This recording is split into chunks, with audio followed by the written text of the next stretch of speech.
ब्रह्ममुरारिसुरार्चितलिङ्गं निर्मलभासितशोभितलिङ्गम् ब्रह्ममुरारिसुरार्चितलिङ्गं निर्मलभासितशोभितलिङ्गम् जन्मजदुःखविनाशकलिङ्गं तत्प्रणमामि सदा शिवलिङ्गम् ब्रह्ममुरारिसुरार्चितलिङ्गं निर्मलभासितशोभितलिङ्गम् ब्रह्ममुरारिसुरार्चितलिङ्गं निर्मलभासितशोभितलिङ्गम् ब्रह्ममुरारिसुरार्चितलिङ्गं निर्मलभासितशोभितलिङ्गम् जन्मजदुःखविनाशकलिङ्गं तत्प्रणमामि सदा शिवलिङ्गम् जन्मजदुःखविनाशकलिङ्गं तत्प्रणमामि सदा शिवलिङ्गम् ब्रह्ममुरारिसुरार्चितलिङ्गं निर्मलभासितशोभितलिङ्गम् ब्रह्ममुरारिसुरार्चितलिङ्गं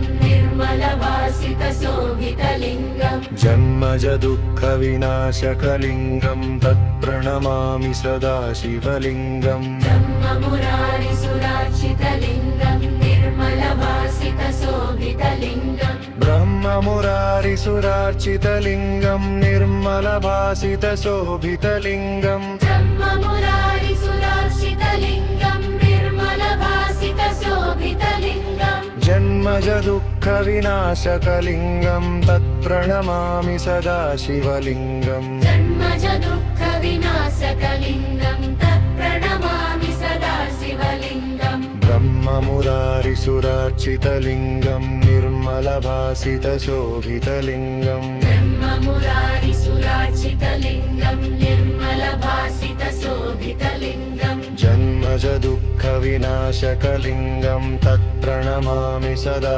शिवलिङ्गम् ब्रह्ममुरारिसुरार्चितलिङ्गं निर्मलभासितशोभितलिङ्गम् ब्रह्ममुरारिसुरार्चितलिङ्गं निर्मलभासितशोभितलिङ्गम् ब्रह्ममुरारिसुरार्चितलिङ्गं निर्मलभासितशोभितलिङ्गम् जन्मजदुःखविनाशकलिङ्गं तत्प्रणमामि सदा शिवलिङ्गम् जन्मजदुःखविनाशकलिङ्गं तत्प्रणमामि सदा शिवलिङ्गम्